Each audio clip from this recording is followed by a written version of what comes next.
Hello বন্ধুরা, তোরা কি দিয়ে ভাত খাচ্ছি দেখো তো ভালো করে। বেল সেদ্ধ খাচ্ছি নাকি পাকা কুমড়ো খাচ্ছি কমেন্ট করে অবশ্যই জানাবে। এটা বেল সেদ্ধ না কুমড়ো সেদ্ধ। আর এটা আছে নিরামিষ, দেখো। আর এটা আছে মূলো ভাজা। আর এই যে ভাত। তো এখন সব কাজ সারা হয়ে গেছে, এখন খাচ্ছি, খাওয়া দাওয়া করে তারপরে নাচ শুরু করবো। Short dance. কে কে খাবে লাড্ডু দেখো।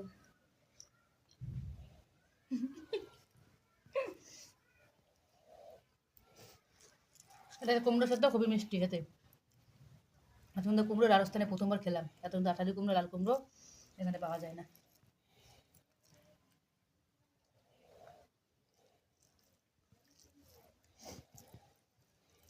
দমের মিষ্টি কুমড়োটা চিনির মতন।